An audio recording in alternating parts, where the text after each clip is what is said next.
Banking দিয়ে,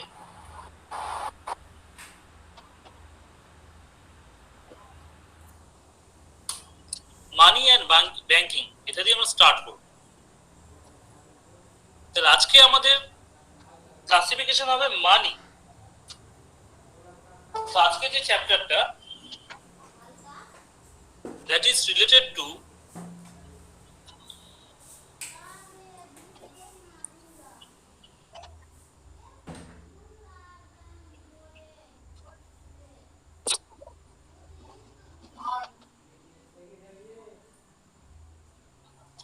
classification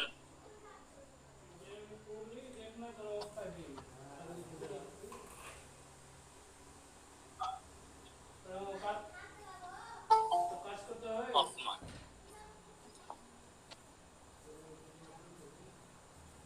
সাধারণভাবে মানিকে M0, M1, M2, M3, M4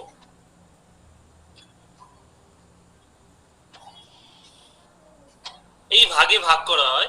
প্রত্যেকটা ভাগের অ্যাকচুয়াল সিগনিফিকেন্স আজকে আমরা শিখব।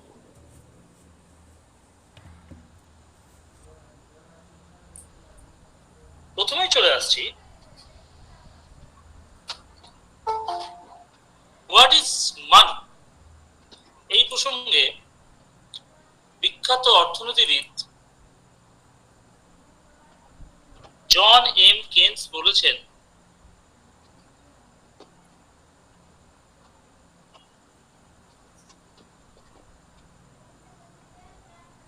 তার বিখ্যাত বই জেনারেল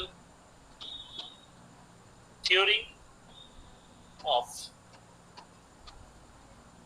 এমপ্লয়মেন্ট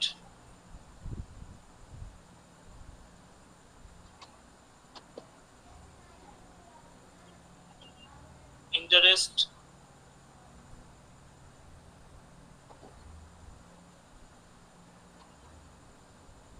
and money।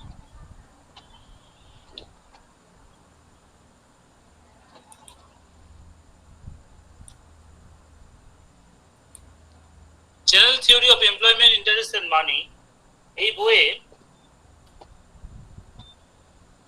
তিনি বলছেন, ধর কোনো একটা ভদ্রলোক যখন সে ইনকাম করে,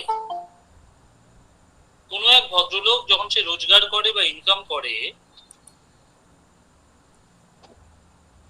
রোজগার করার সাথে সাথেই যে রোজগারটা সে করলো, রোজগার করার পুরো টাকাটাই সে সোনা কেনে না,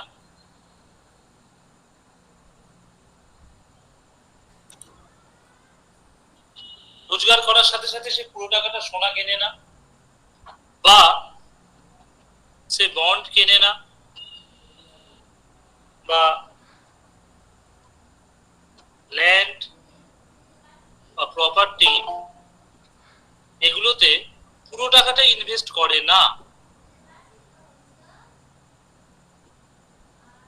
পুরো টাকাটাই ইনভেস্ট করে না, কিছু টাকা হাতে রেখে দেয়, ক্যাশ ইন হ্যান্ড।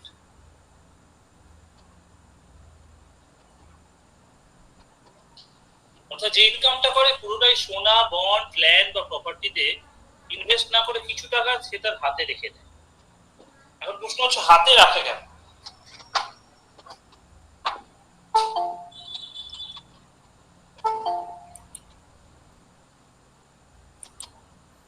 কে বলতে পারবে হাতে কেন রাখে? স্যার ফিউচারের জন্য।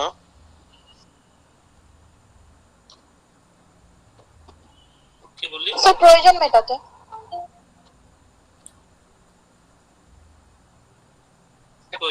দৈনন্দিন জীবনের যে এক্সপেন্ডিচার আছে সেগুলোর জন্য। একদম। অর্থাৎ ভবিষ্যতের প্রয়োজনের জন্য সে কিছু টাকা হাতে রাখে। এই ভবিষ্যতের প্রয়োজনটাকে আমরা তিন ভাগে ভাগ করতে পারি। নাম্বার ওয়ান, এটাকে বলা হয় ট্রানজাকশন মোটিভ।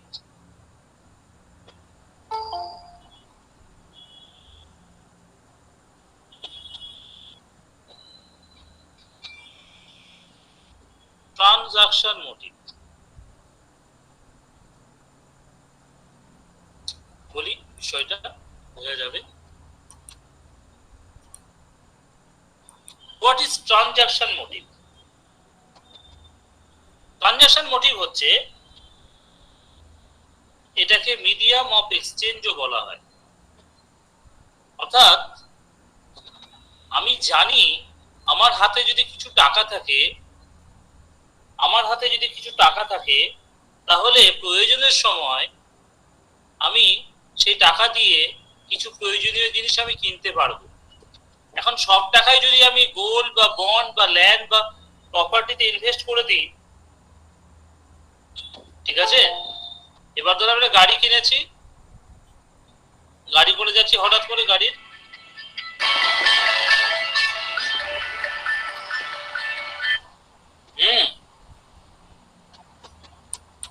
অনলাইন ক্লাস করাচ্ছি, পরে কথা বলি।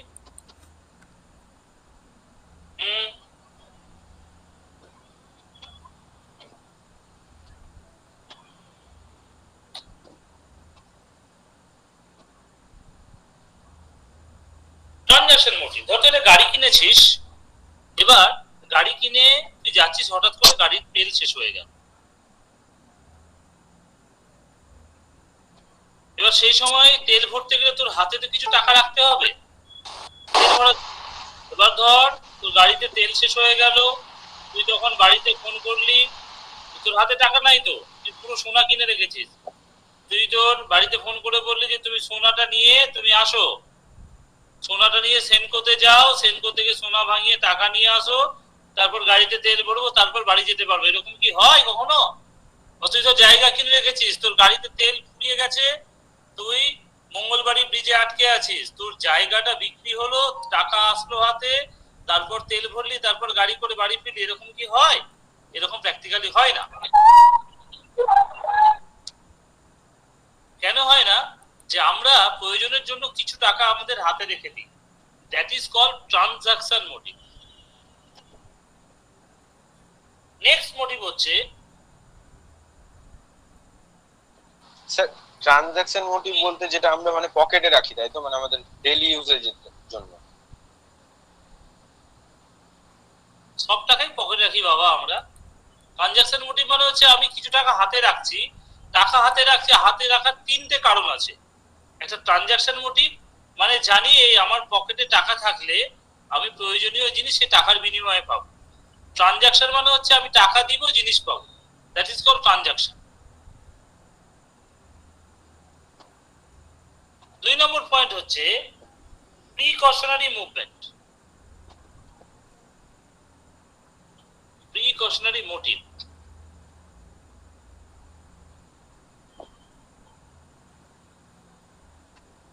ট্রানজাকশন মোটিভ আর প্রিকশনারি মোটিভ, এই দুটোর মধ্যে তফাৎ আছে। তফাৎটা কি? তফাৎটা হচ্ছে হঠাৎ সাডেন এক্সপেন্ডিচার বা ইম্পালসিভ পারচেস,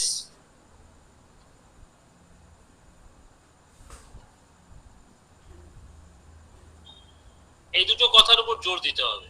একটা হচ্ছে সাডেন এক্সপেন্ডিচার, একটা হচ্ছে ইম্পালসিভ পারচেস। তার প্রথমে একটা পয়েন্ট আমরা বলে দিই যে প্রথমে ট্রানজাকশন মোটিভ এর সঙ্গে এই মোটিভের তফাৎ কি। ট্রানজাকশন মোটিভ মানে আমি জানতাম আমার গাড়িতে যে কোনো সময় তেল শেষ হতে পারে এবং সেই তেল ভরার জন্য আমার হাতে কিছু টাকা রাখতে হবে। আমি যদি পেট্রোল স্টেশনে যদি টাকা দিই তবে সে আমাকে তেল দেবে, that is called transaction motive. আর প্রিকশনারি মোটিভ হচ্ছে জীবন বীমা করে রাখা। প্রিকশনারি মোটিভ হচ্ছে যেটা আমি জানি না যে আমার গাড়িতে তেল লাগবে, আমি জানি, ওই জন্য পকেটে টাকা রাখছি, কিন্তু আমি কখনোই জানি না যে গাড়ি কখন কোথায় খারাপ হবে, আমি জানি না। অর্থাৎ হঠাৎ করে যদি সাডেন এক্সপেন্ডিচার চলে আসে, হঠাৎ বাড়ি থেকে অসুস্থ হয়ে গেল, তখন তো হাতে টাকা রাখা দরকার, সেই কারণে আমরা কিছু টাকা হাতে রেখে দিই, এটা একটা কারণ। আর এটা হচ্ছে ইম্পালসিভ পারচেস।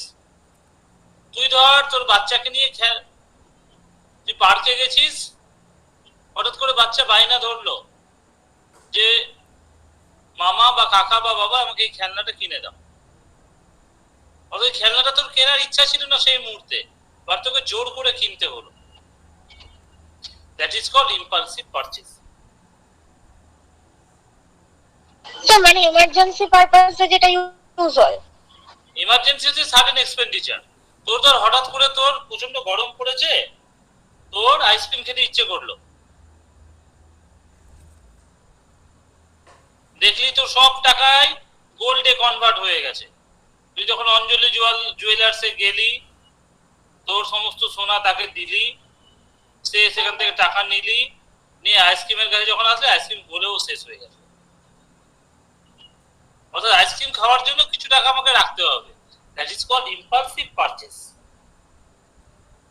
এই কারণে যদি আমরা একটা সিকোয়েন্স বানাই,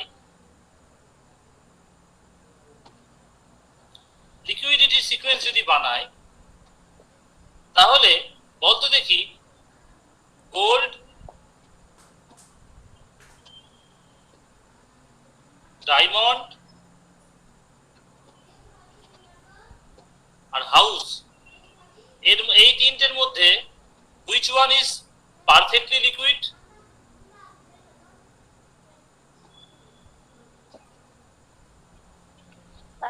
লিকুইড তো হবে না একটাও। একটা লিকুইড নয়, কোনোটাই পারফেক্টলি লিকুইড নয়। মানে একটা তুলনায় আরেকটা যদি বলেন তাহলে গোল্ডটা একদম তাই। কম্পারেটিভ যদি করি, গোল্ড কম্পারেটিভলি লিকুইড। হ্যাঁ, কম্পারেটিভলি লিকুইড কাকে বলবে?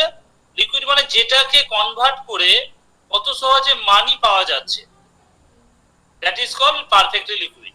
এবার সোনা তুই মোটামুটি সহজে ভাঙাতে পারবি, হিরে ভাঙানোটা একটু মুশকিল, আর বাড়ি বিক্রি করতে গেলে কিন্তু একটু সময় সাপেক্ষ। অর্থাৎ হঠাৎ করে বিক্রি করে টাকা পাবি না। এই কারণে গোল্ড, ডায়মন্ড এবং হাউস, এই তিনটের মধ্যে গোল্ড হচ্ছে perfectly liquid.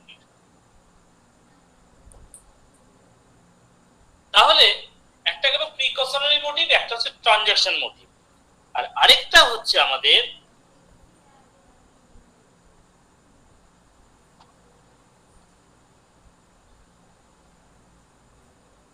speculative method, sorry, motive.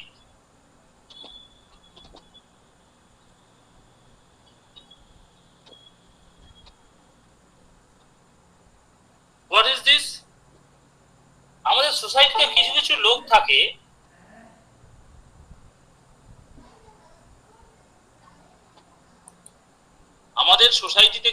লোক থাকে, এরকম যে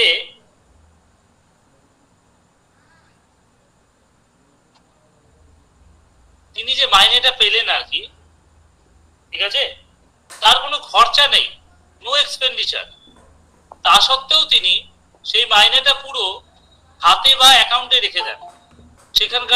সেখান থেকে তিনি সোনাও কেনেন না, সেখান থেকে তিনি বন্ডও কেনেন না, সেখান থেকে তিনি হাউসও কেনেন না, কিছু ইনভেস্ট করেন না। আচ্ছা স্যার, আপনার কি হয়েছে ভিজুস? কি আমার শোনা যাচ্ছে? গলা শোনা যাচ্ছে?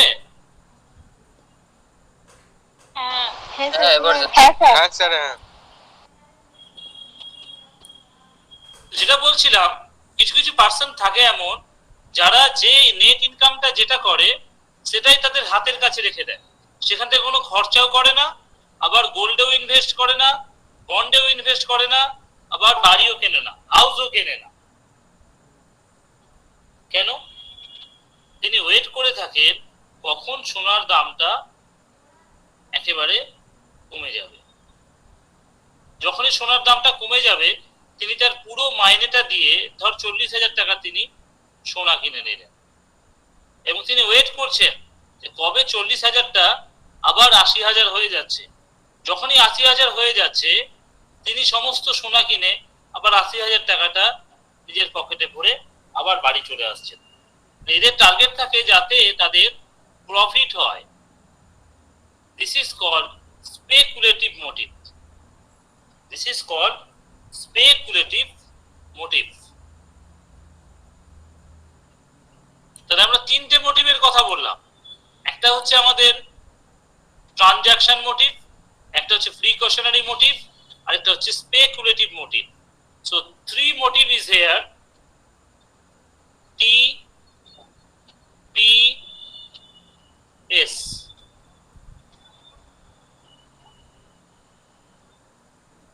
তার মানে মানুষ মানি ডিমান্ড করে কেন? কেন টাকা ডিমান্ড করি আমরা এই কারণে টাকা চেয়ে থাকি বা টাকা চাই বা টাকা ডিমান্ড করি। তার প্রধান কারণ হচ্ছে তিনটে: either transaction motive, or precautionary motive, or speculative motive. যদি কারো কোনো প্রশ্ন থাকে প্লিজ আমাকে জিজ্ঞেস করতে পারো, যতটুকু পড়ালাম তার মধ্যে। স্পেকুলেটিভ মোটিভ একটু বিক্রি করে। স্পেকুলেটিভ মোটিভ মানে হচ্ছে সে বাজারের উপর তীক্ষ্ণ নজর রাখছে, রোজ পেপার পড়ছে যে সোনার দামটা কত হচ্ছে। এবার ধর সে যে মাইনেটা পাচ্ছে সে পুরোটাই তার হাতে রাখছে, দেখছে সোনার দাম যখন খুব কমে যাচ্ছে তখন সে পুরো মাইনে দিয়ে সোনাটা কিনে নিল। এবার দেখছে সোনার দামটা আবার কবে বাড়ছে, সোনার দামটা যখন আবার বাড়লো তখন সেই সোনাটা থেকে কনভার্ট করে আবার পয়সা নিয়ে বাড়ি চলে এলো। আবার দেখলো যে আবার কবে সোনার দাম বাড়ছে, অর্থাৎ তার লক্ষ্য হচ্ছে স্পেকুলেশন, অর্থাৎ ভবিষ্যৎবাণী করে ইনকাম করা। That is called speculative motive. Three motive is here: transaction motive, একটা হচ্ছে প্রিকশনারি মোটিভ। ট্রানজাকশন মোটিভ মানে হচ্ছে জানি আমার কিছু খরচা হবেই। প্রিকশনারি মোটিভ মানে হচ্ছে সতর্কীকরণ খরচা, অর্থাৎ আগে থেকে আমাকে প্রিপেয়ার থাকতে হবে, হঠাৎ করে যদি সাডেন এক্সপেন্ডিচার চলে আসে তার জন্য কিছু পয়সা আমাকে জমিয়ে রাখতে হবে। আর আরেকটা হচ্ছে আমাদের স্পেকুলেটিভ মোটিভ। স্পেকুলেটিভ মোটিভ মানে হচ্ছে অর্থাৎ আমি বাজারের উপর তীক্ষ্ণ নজর রাখছি যে কখন কত টাকা কিভাবে বাড়ছে বা কমছে। সোনা হতে পারে, বন্ড হতে পারে, বা বাড়ি ঘর ইত্যাদি ইত্যাদি যা কিছু হতে পারে। অর্থাৎ এদের টার্গেট হচ্ছে টু অ্যাচিভ প্রফিট। তিনটে মোটিভ থেকেই বোঝা গেল যে মানুষের এটা তাহলে ওরা বিজনেস মাইন্ডেড যারা, তারা মানে যারা এটা বিজনেস করে তারাই তাহলে এই মোটিভটাতে মানে বেশি, যাদের টার্গেট থাকে প্রফিট আর্ন করা তারাই বিজনেস ম্যানরাই কেবল প্রফিট আর্ন করার থাকে তা নয়, সবাই প্রফিট আর্ন করতে যায়। যাদের মধ্যে এই মোটিভটা আছে, মানে এই মোটিভের জন্য অনেকে টাকা হাতে রাখে। টাকার প্রয়োজন কেন? আমি ব্যবসায়ী যারা, তারা টাকার প্রয়োজন কেন থাকে? যে তারা চায় যে আমার কাছে যদি 100 টাকা থাকে তাহলে সেখান থেকে 100 টাকা থেকে কি করে আমি বাড়িয়ে 120 টাকা করব, অর্থাৎ বাড়তি 20 টাকা আমি কি করে ইনকাম করব। এটাই হচ্ছে স্পেকুলেটিভ মোটিভ। এই তিনটে কারণের জন্য প্র্যাকটিক্যালি মানুষ মানির ডিমান্ড করে থাকে। স্যার লাস্ট ওয়ান যেটা বললেন স্পেকুলেটিভ, ওটাতে তো মানে কিভাবে ইনকাম হচ্ছে সেটা বলছে। আগের দুটোতে কিভাবে, লাস্টে যেটা বললেন স্পেকুলেটিভ মোটিভ, ওটাতে একটা ইনকামের ব্যাপার আসছে। আর আগের দুটোতে তো এক্সপেন্ডিচারের কথা বললেন। তো আমরা কিভাবে খরচ করছি সেটা কি বোঝাচ্ছে লাস্টেরটা? আরে ভাই, তুই যখন সোনাটা কিনছিস তোকে তো পয়সাটা খরচ করতে হচ্ছে না, এক্সপেন্ডিচার নয় সেটা। লেন আর দেন দুটো তো জিনিস আছে। কেউ খরচা করবে তবে না একজন ইনকাম করবে। তুই যতক্ষণ না ড্রিমজে গিয়ে তুই ড্রেস না কিনবি ততক্ষণ তো ড্রিমজের মালিকের ইনকাম হবে না। অর্থাৎ তোর your expenditure creates other parts income. আমরা যে স্যালারি পাচ্ছি দ্যাট ইজ আওয়ার ইনকাম, কিন্তু এটা হচ্ছে গভর্নমেন্টের এক্সপেন্ডিচার। অর্থাৎ কারো এক্সপেন্ডিচার কারো ইনকাম। কেউ যদি কোনো টাকা পয়সার এদিক ওদিক না করে তাহলে কারো ইনকামও হবে না, কারো খরচাও হবে না। বুঝে গেল? হ্যাঁ স্যার। তাহলে একটা জিনিস দেখ,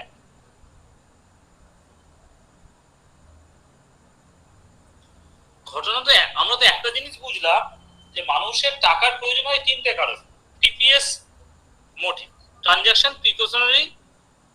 এখন প্রশ্ন হচ্ছে এই যে টাকাটা তারা ইনকাম করে,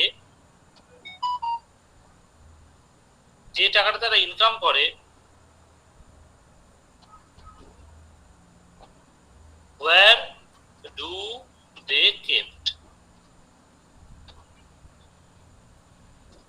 তারা রাখে কোথায়? যে টাকাটা ইনকাম করে সেই টাকাটা তারা রাখে কোথায়? বল দেখি কোথায় রাখে? ব্যাংকে। কিছু টাকা হাতে রাখে আর বাকি টাকা ব্যাংকে রাখে। Very good. কিছু টাকা হাতে রাখে, তাহলে এটাকে আমরা বলবো currency with public.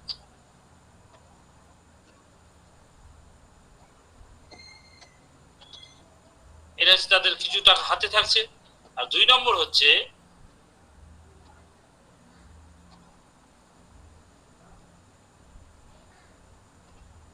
Demand deposit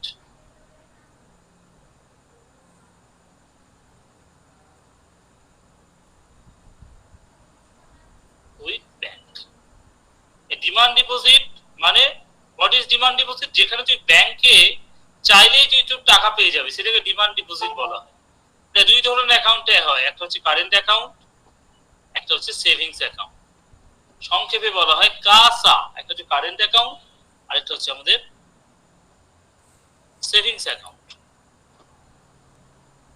তাহলে আমরা কি দেখলাম? পয়সাটা রাখে কোথায় তারা? 1 নম্বর হচ্ছে কারেন্সি উইথ পাবলিক, আর 2 নম্বর হচ্ছে ডিমান্ড ডিপোজিট উইথ ব্যাংক। একটা হচ্ছে কারেন্ট অ্যাকাউন্ট, আর আরেকটা হচ্ছে আমাদের সেভিংস অ্যাকাউন্ট। একটা কারেন্ট অ্যাকাউন্ট আর একটা হচ্ছে সেভিংস অ্যাকাউন্ট। বোঝা গেল?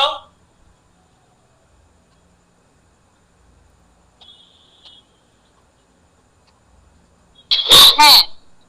এখানে কিন্তু আমরা টাইম ডিপোজিটকে ইনক্লুড করিনি। কেন? টাইম ডিপোজিট মানে ইচ্ছে করলে টাকাটা পাওয়া যায় না। এখানে ডিমান্ড ডিপোজিট যখনই তুই ব্যাংকে যাবি তখনই তোকে ব্যাংক তোকে টাকাটা দিতে বাধ্য। তাহলে টাইম ডিপোজিট এই কারণেই নয় যে time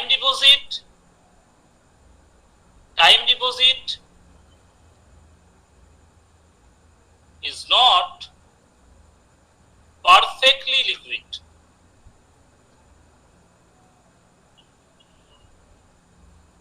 Is not perfectly liquid.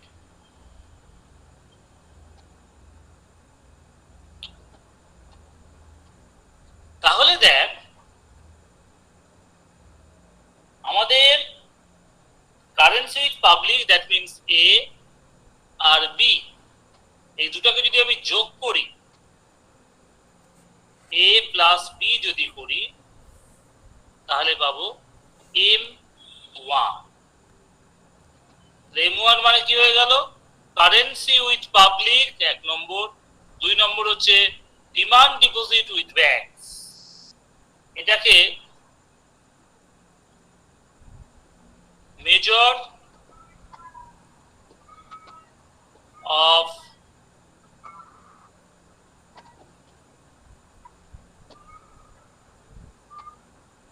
Money supply বলা। তাহলে M1 ইকুয়াল টু আমরা পেলাম A প্লাস B। A হচ্ছে currency with public and B হচ্ছে ডিমান্ড ডিপোজিট উইথ ব্যাংক, অর্থাৎ current account plus savings account. So what is M1? M1 equal to A plus B। বল যদি কারো কোনো প্রশ্ন থাকে করতে পারিস। স্যার তাহলে M0 টা কি বলবো?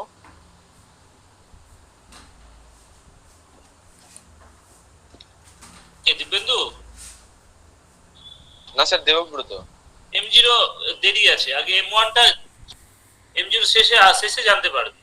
M1 টা বুঝেছিস? আচ্ছা, আমি M1 মানে ভাবে হ্যাঁ হ্যাঁ স্যার, বুঝতে পেরেছি। স্যার ঠিক আছে, বলো। কারেন্সি উইথ পাবলিকটা একটু কারেন্সি উইথ পাবলিক মানে হচ্ছে তোদের আমাদের হাতে বা বাড়িতে, আলমারিতে, বিছানার তলায়, চালের মধ্যে যে টাকাটা থাকে দ্যাট ইজ হচ্ছে কারেন্সি উইথ পাবলিক। অর্থাৎ আমাদের পকেটে বা বাড়িতে যে টাকাটা ক্যাশ হিসেবে থাকে that is currency with public. আর যে টাকাটা ব্যাংকে থাকে, আমাদের টাকা 2 ভাবে থাকে, একটা হচ্ছে কিছু টাকা আমরা হাতে রাখি আর কিছু টাকা ব্যাংকে রাখি।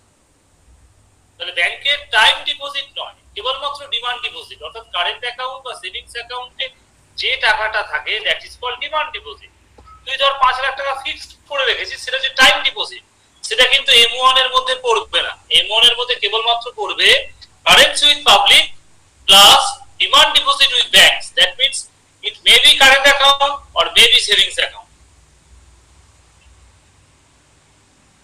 ক্লিয়ার হলো? হ্যাঁ স্যার। স্যার বলছি আমি যদি কিছু গোল্ড কিনে রাখি তাহলে সেটাও টাইম ডিপোজিটের মধ্যে পড়ছে? Very good question. আচ্ছা বল দেখি, পুরনো যারা আছিস, কেউ যদি কিছু সোনা কিনে বাড়িতে রাখে তাহলে সেটা কি M1 এর মধ্যে পড়বে?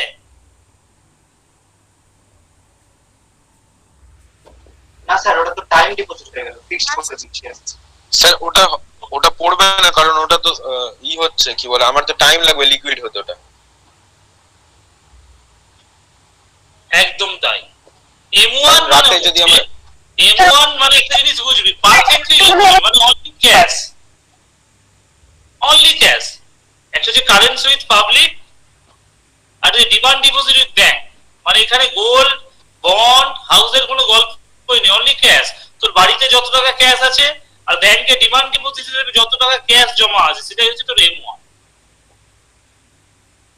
আমি যখন মার্কেটে যাই পটল কিনতে, আমি সোনা নিয়ে যাই না তো, আমি নিয়ে টাকা নিয়ে যাই, তাহলে M1টা হয়ে যাচ্ছে measure of money supply. Sir measure of money সাপ্লাইটা বলতে টোটাল মানি সাপ্লাই এর মধ্যে ধর M0 M1 M2 M3 M4 সবই পড়ছে, সবটা এতগুলো প্যারামিটারের মধ্যে সব থেকে বেশি থাকে M1, এই কারণে এটাকে আমরা মেজর অফ মানি সাপ্লাই বলছি। স্যার মেজর কথাটা ইউজ হচ্ছে, কি মেজর কথাটা ইউজ হচ্ছে না, major of money supply. Major মানে হচ্ছে প্রধান, প্রধান। ও মানে ফার্স্ট প্রেফারেন্সে আমরা এই M1টা ইউজ ফার্স্ট প্রেফারেন্স না, তোর যদি 100 টাকা যদি M0 M1 M2 M3 M4 মিলে 100 টাকা যদি থাকে, তাহলে M1 ই আছে 60 টাকা। ও আচ্ছা, মেজরিটি, যে আর মেজরিটি বেশি সেই হচ্ছে মেজর। চল নেক্সট স্লাইডে আসছি এবার।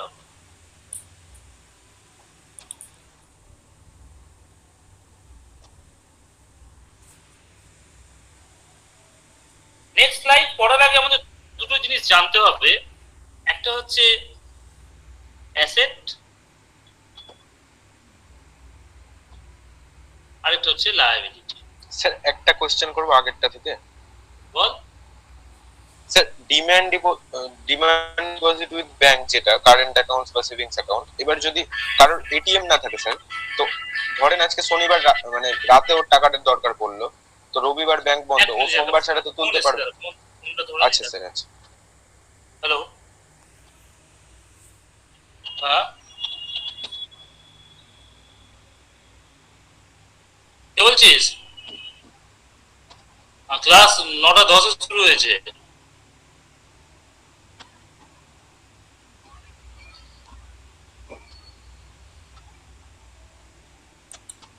ঠিক আছে, হ্যাঁ বল, তোর কোশ্চেন বল এবার। Sir demand deposit with bank, যেটা কারেন্ট অ্যাকাউন্ট বা সেভিংস অ্যাকাউন্টের, তো ওটাতে ধরুন কারোর এটিএম নেই, মানে চেক আছে শুধু, তো সেই ক্ষেত্রে তো যদি আজকে শনিবার রাতে ওর টাকা দরকার পড়ে, ও তো সঙ্গে সঙ্গে সেটাকে লিকুইড করতে পারবে না, মানে টাকা তো মানে পাচ্ছে না। রবিবারেও ব্যাংক বন্ধ, তো সেক্ষেত্রে সোমবারেও টাকাটা পাচ্ছে ব্যাংক খোলার পর তার একটা নির্দিষ্ট টাইমে। তো সেম তো স্যার গোল্ডটাও হচ্ছে, মানে গোল্ডের ক্ষেত্রেও যদি আমি মানে শনিবার রাতে টাকার দরকার পড়ে, আমি মানে পাবো না, এবার সেই ক্ষেত্রে রবিবারেও হয়তো বন্ধ থাকবে, সোমবার পাবো। তো ওটাই বলছি যে যাদের চেক আছে মানে এটিএম নেই, তাদের কি করে স্যার ওটা হচ্ছে? আপনি তো বললেন যে সব মানে তাড়াতাড়ি লিকুইড হবে, perfectly liquid. Very good question.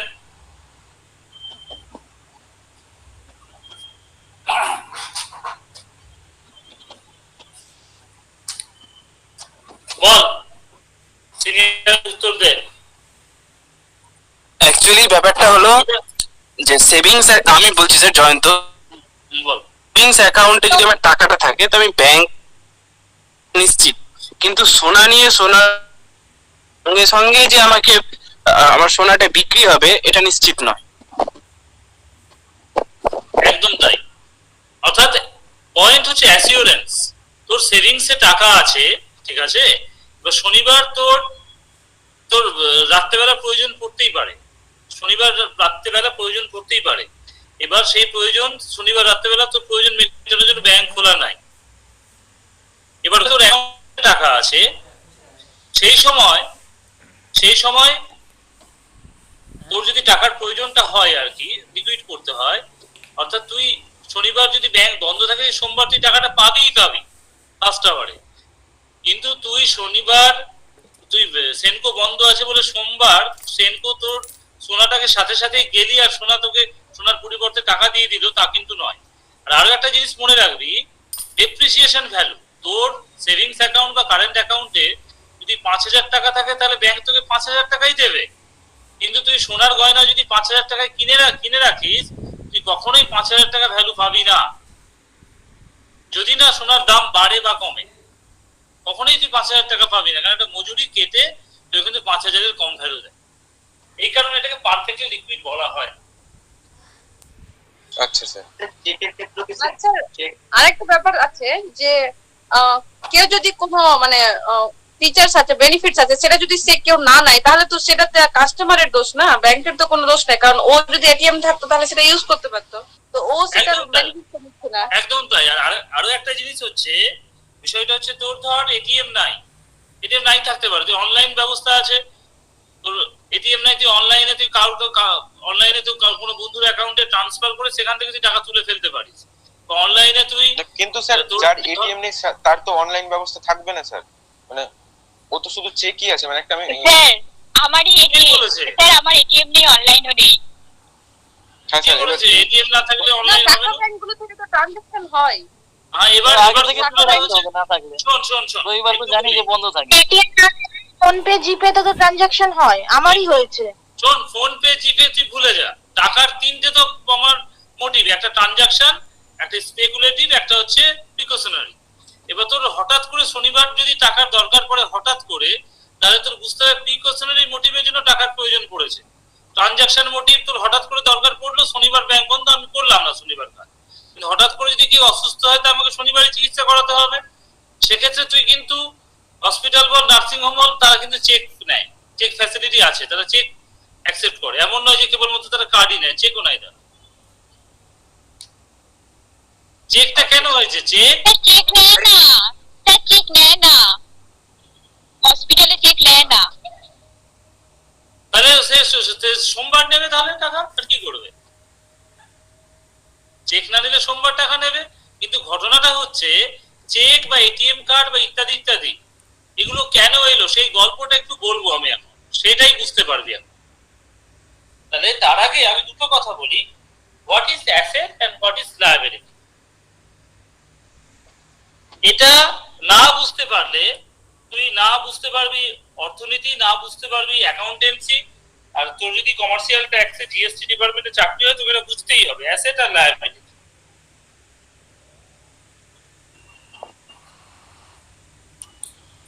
Asset R liability,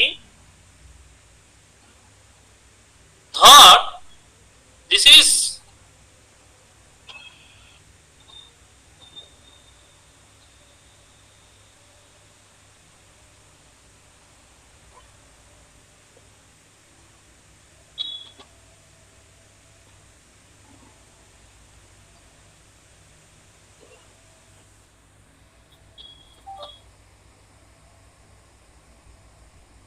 this is State Bank of India.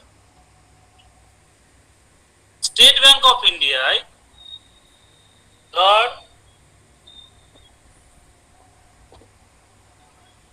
Aloknath বাবু,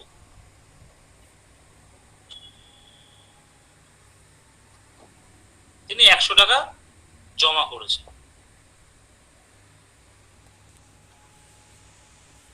তাহলে ভালো করে একটা জিনিস বোঝার চেষ্টা কর, অলোকনাথ বাবু যখনই 100 টাকাটা চাইবেন, ডিমান্ড করবেন, ব্যাংক সেই 100 টাকাটা অলোকনাথ বাবুকে ফিরিয়ে দিতে বাধ্য, তাই না? কেন? যেহেতু টাকাটা অলোকনাথ বাবু, ব্যাংকের কিন্তু নয়।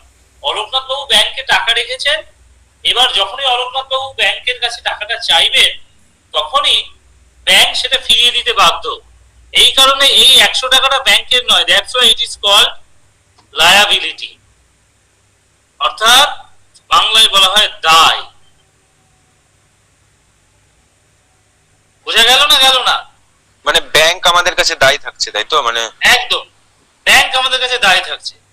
এবার ঠিক একইভাবে ব্যাংক তো 100 টাকাটা নিয়ে নিজের কাছে রাখে না, ব্যাংক তো ব্যবসা করতে নেমেছে। ব্যাংক কি করবে, সেই 100 টাকাটা আবার অন্য কাউকে ধার দিয়ে ব্যাংক কিছু ইন্টারেস্ট এখান থেকে কালেকশন করবে। তোর 12% ইন্টারেস্ট কালেকশন করছে, আর অলোকনাথ বাবু যে টাকা রাখছে, অলোকনাথ বাবু কিন্তু ব্যাংক ইন্টারেস্ট দিচ্ছে। তাহলে ব্যাংক 100 টাকা খাটিয়ে 112 টাকা ইনকাম করছে,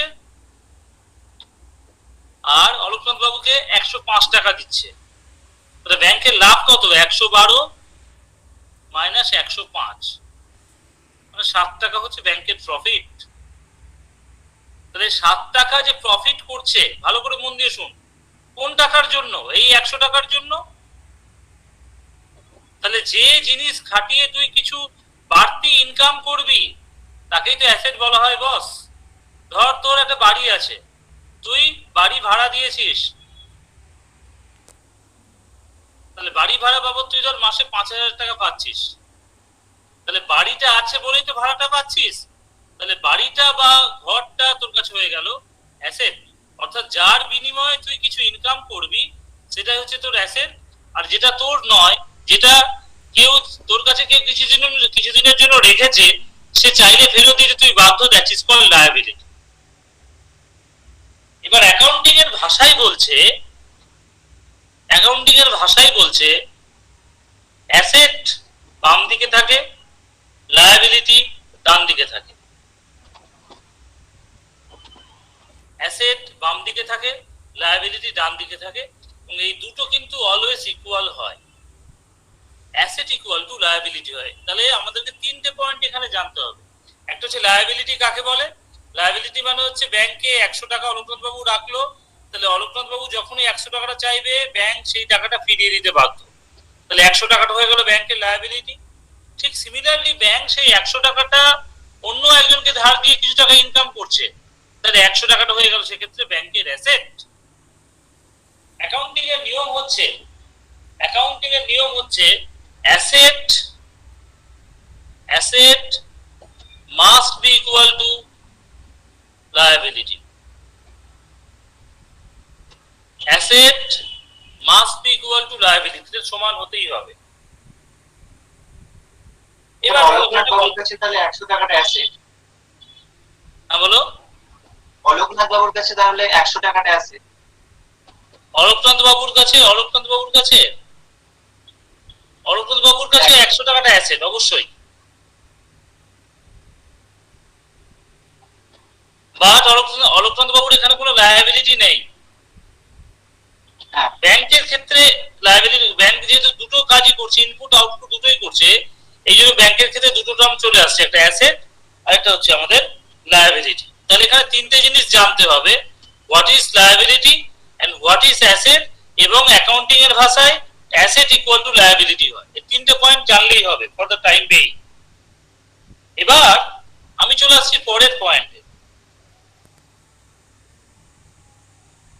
ব্যাংক এখানে কমিশন আর্ন করছে, প্রফিট আর্ন করছে।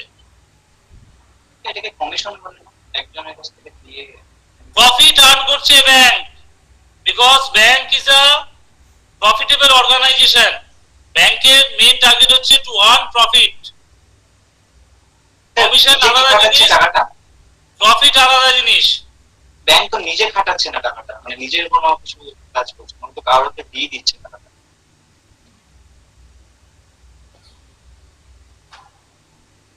ব্যাংক কাকে দিচ্ছে টাকাটা? পাবলিককে হয়তো দিচ্ছে, আবার কোনো কিছু লোন। ব্যাংক নিজে খাটাচ্ছে না তো কে খাটাচ্ছে? তার থেকে তো ইন্টারেস্ট পাচ্ছে। বা স্যার অন্য কোনো মানে কোম্পানি যারা দীপেন্দু অন্য কোনো কোম্পানিকে দিচ্ছে। কাকে দিচ্ছে? কোন কোম্পানিকে দিচ্ছে? ভুলভাল কনসেপশন এলো কোথা থেকে তোর? আমি যতটুকু পড়াচ্ছি তার মধ্যে কনসেন্ট্রেট কর না ভাই। স্টেট ব্যাংক অফ ইন্ডিয়া সে একজনের কাছ থেকে টাকা নিচ্ছে, অলোকনাথের কাছে টাকা নিচ্ছে, অন্য একজনকে দিচ্ছে। কোন কোম্পানিকে সে টাকা দিচ্ছে আমি বুঝতে পারছি না। বল, কোনো কনফিউশন থাকলে বল।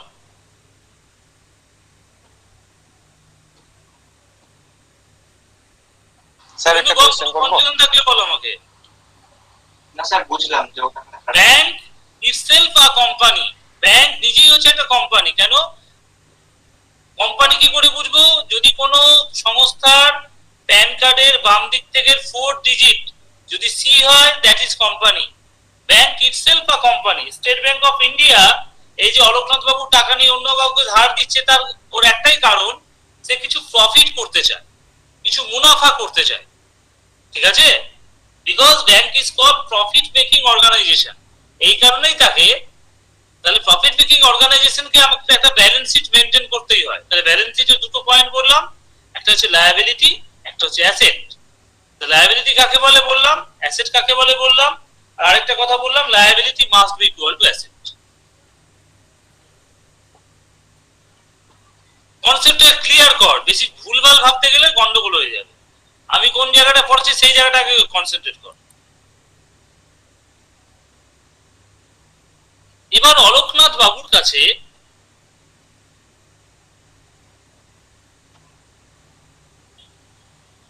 টাকা আছে।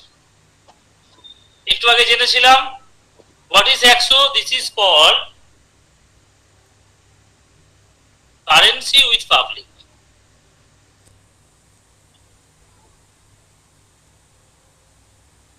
তাই না? ওনার হাতে 100 টাকা আছে, that means currency with public. বোঝা গেল না গেল না? হ্যাঁ স্যার বুঝেছি। হ্যাঁ স্যার। উনি ব্যাংকে দেননি। কেন ব্যাংকে দেননি?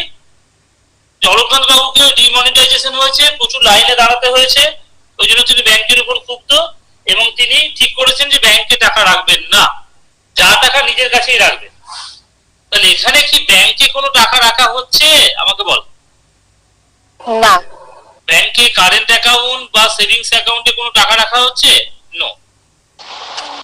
তাহলে ব্যাংকের ক্ষেত্রে ডিমান্ড ডিপোজিট ইজ 0।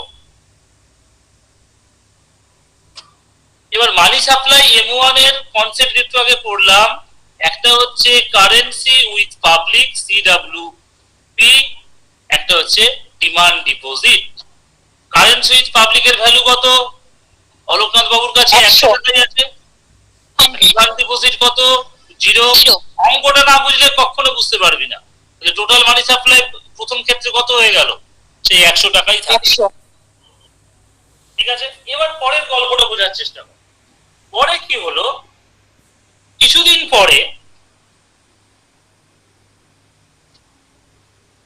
পরে যখন একটু লাইন ফাইন কমলো, অলোকনাথ বাবুর ব্যাংকের উপর রাগ একটু কমলো। তিনি ঠিক করলেন না, কিছু টাকা এবারে ব্যাংকে রাখবো এবং তার টাকার কিছু অংশ তিনি ব্যাংকে রাখতে শুরু করলেন। তাহলে SBI দুটো জিনিস, একটা হচ্ছে অ্যাসেট আর এটা হচ্ছে লায়াবিলিটি।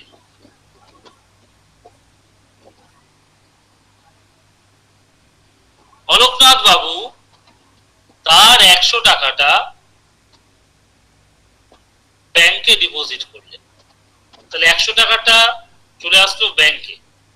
তাহলে এই 100 টাকাটা এখন হয়ে গেল ব্যাংকের লায়াবিলিটি, বা এটাকে ডিমান্ড ডিপোজিটও বলা হয়। ডিমান্ড ডিপোজিট কেন? যে অলোকনাথ বাবু চাইলেই ব্যাংক সেই টাকাটা অলোকনাথ বাবুকে ফেরত দিতে বাধ্য। এবার ব্যাংক কি করবে? সেই 100 টাকাটা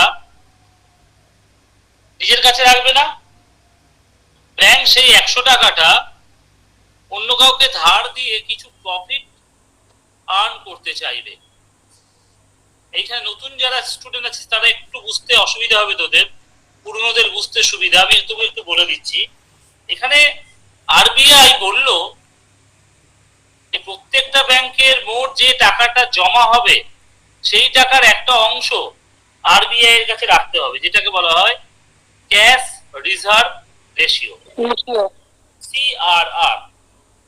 এখানে RBI বলে দিল CRR এর ভ্যালু হচ্ছে 100%। তাহলে 100% যদি CRR হয়, তাহলে 100 টাকার 100%, 100 টাকাই রাখতে হবে। 100 টাকায় SBI কে এই 100 টাকা RBI এর কাছে রাখতে হবে। ব্যাপারটা বোঝার চেষ্টা কর। আরেকবার বলি, অলোকনাথ বাবুর কাছে 100 টাকা হচ্ছে, একটু আগে বললি তোরা, ফাইন্যান্সিয়াল অ্যাসেট, কিন্তু ব্যাংকের কাছে হচ্ছে লায়াবিলিটি। কেন? ব্যাংকে এই টাকাটা অলোকনাথ বাবুর যদি চায় তাহলে উইথ ইন্টারেস্ট ফেরত দিতে হবে।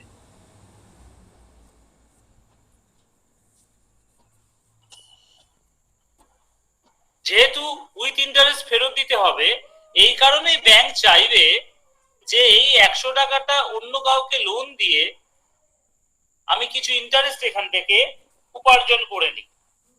কিন্তু ঘটনাটা হচ্ছে এখানে আরবিআই বলে দিল সিআরআর হচ্ছে 100%, অর্থাৎ তোমার যত টাকা জমা হবে তার 100% তোমাকে আরবিআই এর কাছে রাখতে হবে। অর্থাৎ যদি 100 টাকার মধ্যে 100 টাকা আরবিআই এর কাছে রাখতে হয়, তাহলে ব্যাংক কত টাকার ইনভেস্ট করতে পারবে মার্কেটে?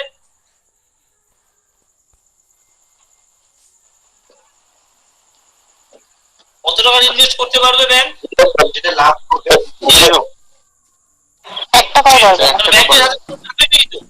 ব্যাংকের হাতে যে টাকাটা ছিল সেটা চলে গেছে আরবিআই এর কাছে। ব্যাংকের হাতে যেহেতু কোনো টাকা নেই, তাহলে ব্যাংক 0 টাকা ইনভেস্ট করতে পারবে। কিন্তু ব্যালেন্স শিটে কি বলছে? ব্যালেন্স শিটে কি বলছে? তাহলে লায়াবিলিটি যদি 100 টাকা হয়, অ্যাসেটও 100 টাকাই হবে, যতই সেই টাকাটা তার কাছে না থাক। কিন্তু ঘটনাটা হচ্ছে এই মুহূর্তে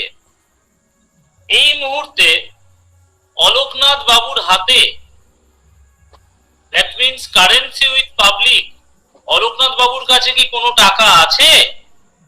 না না না। জিরো। ব্যাংকের কাছে ডিমান্ড ডিপোজিট হিসেবে কত টাকা আছে? 100 টাকা আছে। 100 টাকা। কেন ডিমান্ড ডিপোজিট? যতই টাকাটা আরবিআই এর কাছে থাক, অলোকনাথ বাবু যদি এখন চেয়ে বসেন, তখন আরবিআই এর কাছ থেকে এসবিআই কে টাকাটা নিয়ে অলোকনাথ বাবুর কাছে ফেরত দিতে হবে। তাহলে ডিমান্ড ডিপোজিট হিসেবে ব্যাংকের কাছে প্র্যাকটিক্যালি 100 টাকা আছে, যদিও সেই 100 টাকাটা এখন আরবিআই এর ঘরে আছে। তাহলে এখন M1 এর ভ্যালু কত হবে? M1 ইকুয়াল টু হচ্ছে currency with public plus demand deposit. তাহলে কারেন্সি উইথ পাবলিক হচ্ছে 0, ডিমান্ড ডিপোজিট হচ্ছে 100, তাহলে 100 টাকা। তাহলে আগে কত ছিল? M1 এর ভ্যালু কত ছিল দেখ স্যার 100 ছিল, সাইডে 100 ছিল, এই যে 100, এখনো 100 হলো। তাহলে মানি সাপ্লাই কিন্তু বাড়লো না। আগেও M1 100 ছিল, এখনো 100 ছিল। কেন বাড়লো না সেই কারণটা একটু বোঝাবো, বুঝিয়ে আছে ক্লাস শেষ করব। কেন বাড়লো একটা না? কোশ্চেন ছিল স্যার, করব? হ্যাঁ বল। স্যার বলছি যে এই ক্ষেত্রে যে ব্যাংকের কাছ থেকে যে পুরো টাকাটা আরবিআই নিয়ে নিল 100% সিআরআর, হ্যাঁ, এই ক্ষেত্রে তো ব্যাংক কোনো মানে প্রফিট পাচ্ছে না, তো ওকে প্রফিটটা কি করে দিবে? আরেকবার বল। স্যার মানে সিআরআর এর জন্য আরবিআই কে পুরো টাকাটা দিতে হচ্ছে ব্যাংকে 100%, তাই ব্যাংকে যত টাকা আছে তার 100%। তো এবার এই ক্ষেত্রে তো ব্যাংক কোনো প্রফিট পাচ্ছে না, তো পাবলিককে কি করে প্রফিটটা দিবে? Very good question. এটা অ্যাকচুয়াল হচ্ছে এটা আইডিয়াল স্যার সিচুয়েশন। অন্যজনের মানি নিয়ে দেবে, মানে এরকম তো মানি ট্রানজাকশন এন্ড রোলিং তো কন্টিনিউয়াসলি হয়েই চলেছে। না বিষয়টা বলি, আমি একটু বলি। স্যার এটা একটা আইডিয়াল সিচুয়েশন কল্পনা করা হয়েছে। ব্যাংক সিআরআর কখনোই 100% হয় না। অর্থাৎ আরবিআই যদি 100% সিআরআর করে দেয়, তাহলে কোনো ব্যাংক ব্যবসা করতে নামবে না। অর্থাৎ আমি যে ডিমান্ড ডিপোজিট হিসেবে যে টাকাটা পাচ্ছি, পুরোটাই যদি আমাকে আরবিআই এর কাছে রেখে রাখতে হয়, তাহলে আমি ব্যবসা করবো কি? আর আমি কাস্টমারকে ইন্টারেস্ট দেবো কোথা থেকে? এই কারণে একটা জিনিস বোঝার চেষ্টা কর, যদি ব্যাংক সিআরআর 100% হয়, তাহলে টাকাটা বাড়ছে না তো। টাকাটা সেই আগেও 100 টাকা ছিল, এখনো 100 টাকাই থেকে যাচ্ছে। ওই জন্য আইডিয়াল সিচুয়েশন আমরা দেখলাম, যদি সিআরআর 100% থাকে তাহলে কখনোই মানি সাপ্লাই বাড়বে না। এবার রিয়েল টাইমে কখনোই সিআরআর 100% থাকে না। ধর রিয়েল টাইমে ব্যাংকের সিআরআর, আরবিআই এর সিআরআর আমি করে দিলাম 10%।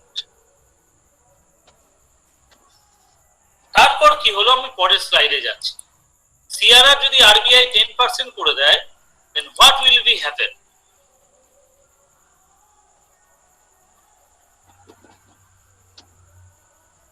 CRR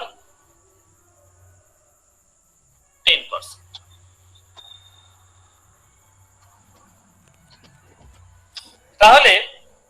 জানি ব্যাংক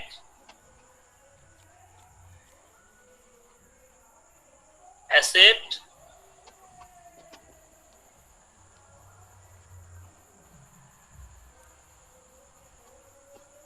লায়াবিলিটি।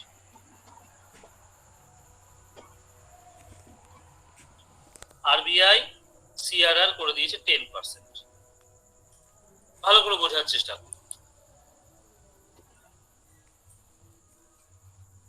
অলোকনাথ বাবু 100 টাকায় জমা করেছেন, সিআরআর 10% মানে হচ্ছে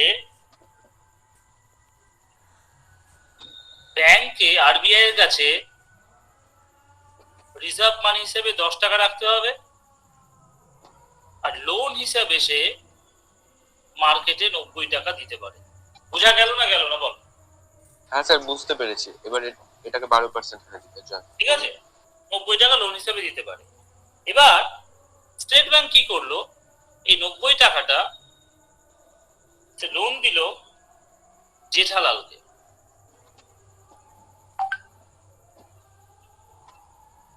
ঠিক আছে, জেঠালাল আবার কিছু রিলায়েন্সের ডঙ্গলস কিনলো মুকেশ আম্বানির কাছ থেকে।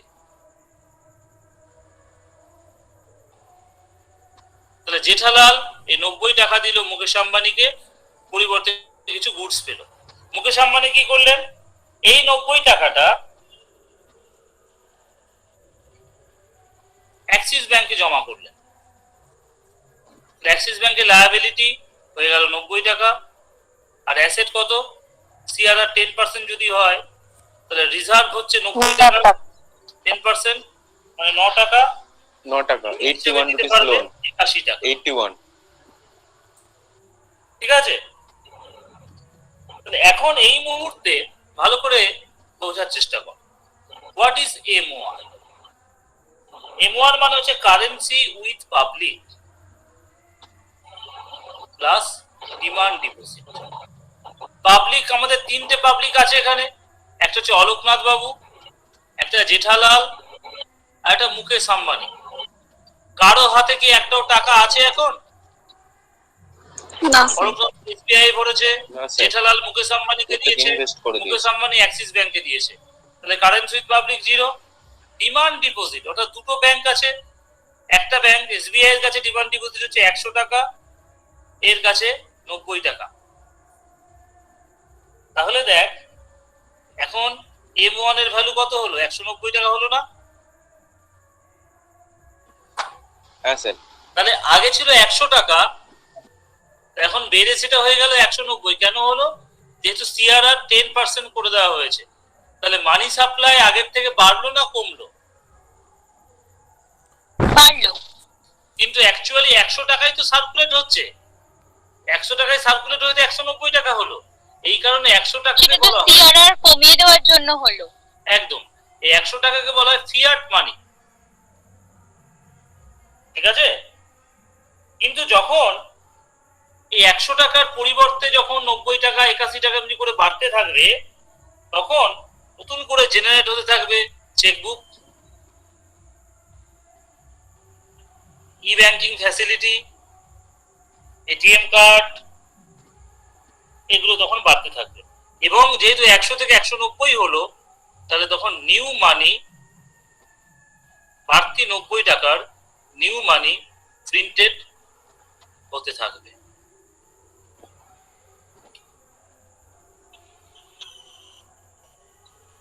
আমি আরেকটা ছোট্ট একটা ছক কেটে দেখাই।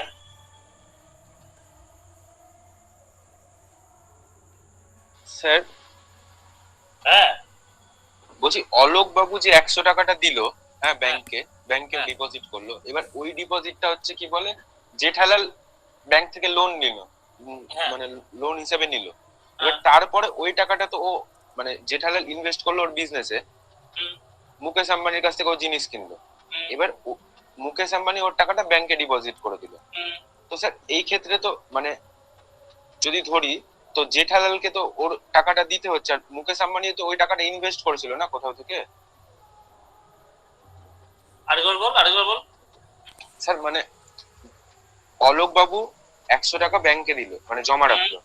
এবার ওই টাকাটা ব্যাংক অ্যাসেট হিসাবে অন্য কাউকে দিল। হুম। এবার ওই টাকাটা SBI দিল জেঠালাল জেঠালালকে, না ওই তো সূত্রগুলো হ্যাঁ, লিখছি, জেঠালালকে SBI দিল জেঠালালকে, জেঠালালকে দেওয়ার পরে জেঠালাল দিল জেঠালাল হচ্ছে মুকেশ আম্বানিকে আম্বানি। দিল, ওর কাছ থেকে হ্যাঁ, গুডস নিল। হ্যাঁ। মুকেশ আম্বানি অ্যাক্সিস ব্যাংকে রাখলো। হ্যাঁ, বল এইবার এবার। স্যার মুকেশ আম্বানি অ্যাক্সিস ব্যাংকে রাখলো, তো ওই টাকাটা স্যার মুকেশ আম্বানিও তো কোথাও মানে যে জিনিসগুলো দিল জেঠালালকে, ওই জিনিসগুলো তো কেনার জন্য কোথাও থেকে টাকাটা মানে করেছিল, মানে ব্যবসাতে মানে ইনভেস্ট করেছিল। তুই জানতে চাইছিস মুকেশ আম্বানি যে গুডসটা জেঠালালকে দিল, হ্যাঁ ঠিক আছে, তার সোর্স হ্যাঁ। কোথায়, তাই তো? হ্যাঁ হ্যাঁ হ্যাঁ স্যার, ও তো ওই টাকাটা মানে মানে যেখান থেকে লোন নিয়েছে সেখানে দিবে বা কিছু একটা। হ্যাঁ, কিন্তু আমি অন্য একটা প্রশ্নে যাব, যে অলোকচন্দ বাবুর কাছে 100 টাকাটা এলো কোথা থেকে? আমি এই প্রশ্নের উত্তর খোঁজার চেষ্টা করব। আচ্ছা স্যার, আমাদের ক্লাসের অবজেক্টিভ হচ্ছে অলোকচন্দ বাবু যে 100 টাকাটা পেলো সেটা কোথা থেকে পেলো। আমার কাছে মুকেশ আম্বানি হচ্ছে সেকেন্ডারি পার্সন, আমার কাছে অলোকচন্দ বাবুর কাছে 100 টাকাটা এলো কোথা থেকে সেটা খোঁজার চেষ্টা করবো, ঠিক আছে? তাহলে বুঝতে পারবে। তাহলে আমরা তিনটে ছোট ছোট ঘর করি। অ্যাসেট, লোনিং, রিজার্ভ হচ্ছে 10% রেশিও। তাহলে যদি প্রথম ব্যাংকের কাছে 100 টাকা জমা হয়, তাহলে সে লোন দিতে পারছে 90 টাকা, 10 টাকা সে রিজার্ভ রাখবে। দ্বিতীয় ব্যাংক 90 টাকা যদি রিজার্ভ হয় 81 টাকা। তৃতীয় ব্যাংক 81 যদি হয় তাহলে 72 টাকা 90। এইভাবে অ্যাকচুয়ালি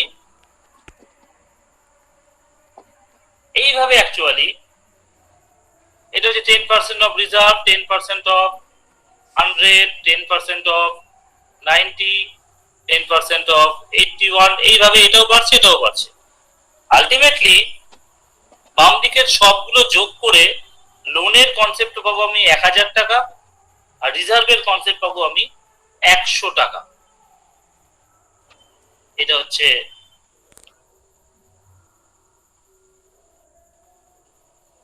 তাহলে দেখ 100 টাকার রিজার্ভ মানি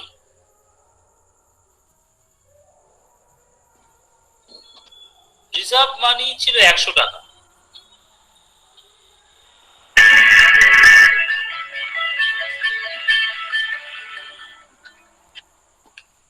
হ্যালো,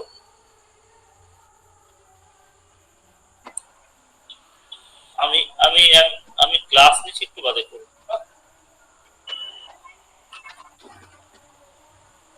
তাহলে দেখ 100 টাকার রিজার্ভ মানি that creates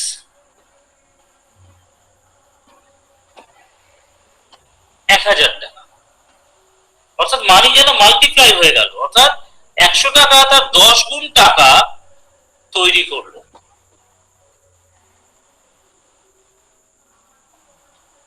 তাহলে এখানে দেখ মানি মাল্টিপ্লায়ার, এটাকে যদি আমি এম দিয়ে ডিনোট করি, এম এর ভ্যালু যদি গ্রেটার দেন 1 হয়, তাহলে বুঝতে হবে এই ইকোনমি হচ্ছে ফাংশনাল ইকোনমি। ফাংশনাল ইকোনমির ক্ষেত্রে এম এর মান অলওয়েজ 1 এর থেকে বড় হয়।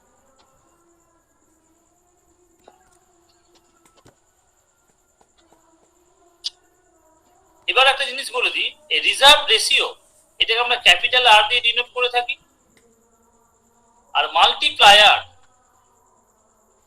মানি মাল্টিপ্লায়ার এটাকে আমরা স্মল আর দিয়ে ডিনোট করে থাকি, which is equal to 1 by capital আর।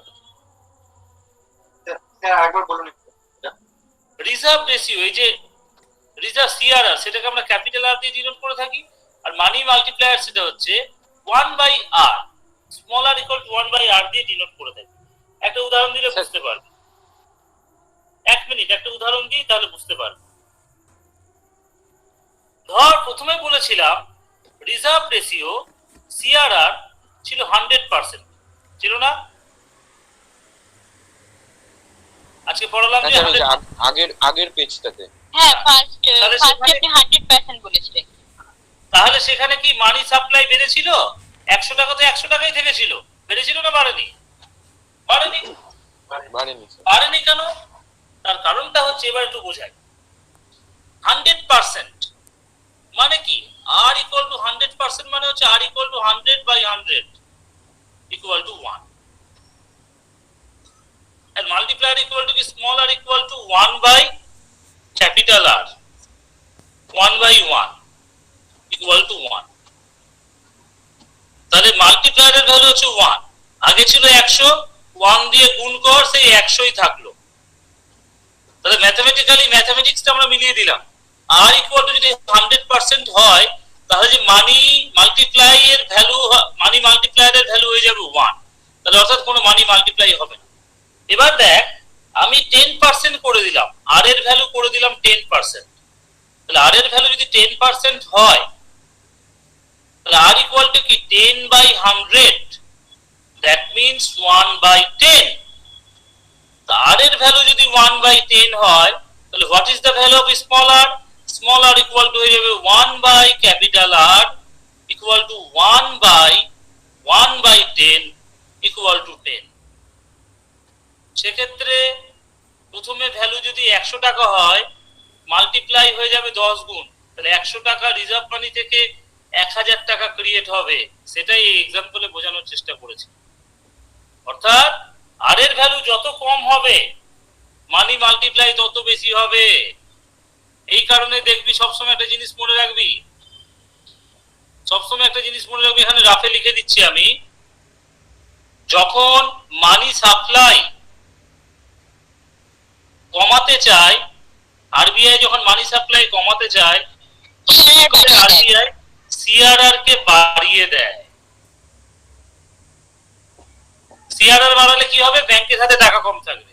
আর যখন মানি সাপ্লাই আরবিআই বাড়াতে চায়, তখন সিআরআর কে কমিয়ে দেয়। এই গেল গল্প। এর পরের দিন আমি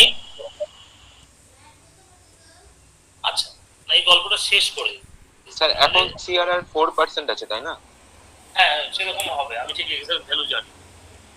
লাস্ট জিনিসটা আজকে শেষ করে দিই, নাহলে ক্লাসটা খুব ঠিক জায়গায় শেষ হবে না। শেষ করে দিই জায়গা। তাহলে এতক্ষণ ধরে আমরা থাম বাবা, শেষ করতে দে আমাকে, শেষ করতে দে। তাহলে একটা জিনিস দেখ ভালো করে, যে আমরা দুটো জিনিস শিখলাম। M1 কাকে বলে শিখলাম, মানি মাল্টিপ্লায়ার কাকে বলে সেটা শিখলাম। এটাও শিখলাম আরবিআই কে যদি মানি সাপ্লাই বাড়াতে হয়, তাহলে সিআরআর কমাতে হবে, এটাও শিখলাম। এখন প্রশ্ন হচ্ছে অলোকনাথ বাবুর 100 টাকাটা সেটাই ছিল, ব্যাংকে রাখা হয়েছিল। এখন প্রশ্ন হচ্ছে অলোকনাথ বাবুর কাছে এই টাকাটা এলো কোথা থেকে? ধর অলোকনাথ বাবু MGNREGA এর কাজ পেয়েছেন, তিনি গর্ত খুঁড়েছেন, এই কারণে গভর্নমেন্ট তাকে টাকা দিয়েছে। কে দিয়েছে? গভর্নমেন্ট টাকা দিয়েছে। এখন প্রশ্ন হচ্ছে গভর্নমেন্ট কোথা থেকে টাকা পেল? গভর্নমেন্ট তো টাকা ছাপাতে পারে না। তাহলে ধরলাম গভর্নমেন্ট আরবিআই কে গভর্নমেন্ট সিকিউরিটি বা জিসেক দিয়েছে, আরবিআই গভর্নমেন্টকে টাকা দিয়েছে। এখন প্রশ্ন হচ্ছে তাহলে আরবিআই গভর্নমেন্ট সিকিউরিটি পেল আর আরবিআই গভর্নমেন্টকে টাকা দিল, তাহলে টাকা জেনারেট কে করলো?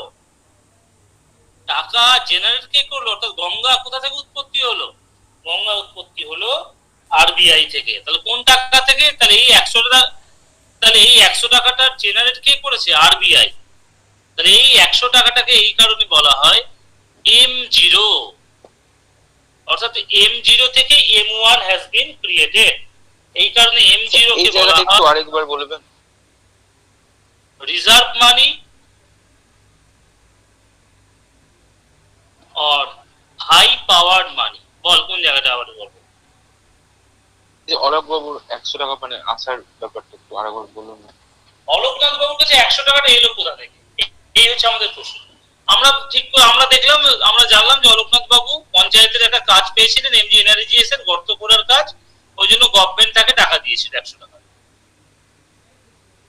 এবার প্রশ্ন হচ্ছে তাহলে গভর্নমেন্ট কোথা থেকে পেলো? গভর্নমেন্ট নিজে টাকা ছাপাতে পারে না, গভর্নমেন্ট তখন আরবিআই কে একটা গভর্নমেন্ট সিকিউরিটি দেয়, সেটা পরে বলবো, আপাতত জেনে রাখ। গভর্নমেন্ট সিকিউরিটি যদি আরবিআই কে দেয় তখন আরবিআই থেকে টাকা ছাপিয়ে দেয়। তাহলে এই টাকাটা তাহলে কে ছাপিয়েছে? আরবিআই ছাপিয়েছে। তাহলে টাকাটা জেনারেট কে করেছে? টাকাটা জেনারেট করেছে আরবিআই। টাকাটা জেনারেট করেছে আরবিআই। তাহলে এই 100 টাকাটাই স্যার এই টাকাটা রেভিনিউ রিসিপ্টে তো হতে পারতো এই টাকাটা, মানে গভর্নমেন্টের কাছে রেভিনিউর মাধ্যমেও তো আর্নিং হতে পারতো, সেইখান থেকেও তো আবার কি বলবো পেমেন্ট হিসাবে করতে পারতো গভর্নমেন্ট। বাবু শোন, হতেই পারতো, কিন্তু টাকাটা ছাপিয়েছে কে সেটা জানতে হবে। আমি ওই জায়গাটা পৌঁছাতে পারি, টাকাটা জেনারেট কে করলো? আমার কাছে অ্যাসেট আছে, সম্পত্তি আছে, কিন্তু আমার টাকাটা কোথা থেকে আসলো আমার কাছে? আমি সম্পত্তি আরবিআই কে বন্ধক দিলাম, তখন আরবিআই আমাকে টাকাটা ছাপিয়ে দিল।